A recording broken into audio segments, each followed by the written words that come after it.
रोज चपाती भाजी करून करून ना मला पण आता कंटाळा आलता, म्हणून म्हटलं चला आज काहीतरी वेगळं बनवूया. तर ह्यांचं पण 2-4 दिवसापासून सुरू होतं की आज काय स्पेशल. तर म्हटलं चला आता इकडून हा प्रश्न आलाय म्हणजे ह्यांना पण काहीतरी वेगळं आणि चटपटीत खायचं आहे. आता ह्यांना जे आवडतं ना ते तर मी श्रावणात काही बनवू शकत नाही, म्हणून म्हटलं चला आता घरी अशा पण सगळ्या भाज्या होत्या. काल परवाच बाजार झालता, त्यामुळे म्हटलं चला मस्त संडे स्पेशल आज आपण पावभाजी बनवूया. आता संडे हा फंडे फक्त शहरामध्येच असतो, गावाकडे काही सगळे आले दिवस सारखेच असतात. आता एक शाळांना सोडली तर बाकी कुठल्याच गोष्टीला गावाकडे सुट्टी नसते, मग ती घरातली कामं असो किंवा शेतातली कामं असो. आता आमच्याकडे ना आधी आमच्या मुली गावाकडे होत्या तेव्हा आवर्जून असं हट्ट करायचे की आज हे करा ते करा, त्यामुळे रोज काही ना काहीतरी वेगळं म्हणजे बनवणं व्हायचं. पण आता असं कोणी फरमाईश पण करत नाही, त्यामुळे काही वेगळं असं जास्त बनत पण नाही.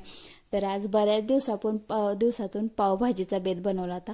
तर इकडे मी दुपारी सगळी तयारी करून घेतली होती, कारण मला संध्याकाळी केंद्रामध्ये जायचं होतं. तर सगळ्या भाज्या वगैरे शिजवून कांदा टोमॅटो कट करून मी फ्रीजमध्ये ठेवलं आणि त्यानंतर माझं समर्थचं आवरून आम्ही केंद्रामध्ये गेलो. आरती झाली, प्रसाद घेतला आणि लगेच घरी पण आलो. आता सगळी तयारी आधी करून ठेवली होती, त्यामुळे पटपट माझी इकडे भाजी पण बनवून झाली. आता आज ना तब्बल 2 वर्षांनंतर मी ही भाजी बनवायला घेतली होती.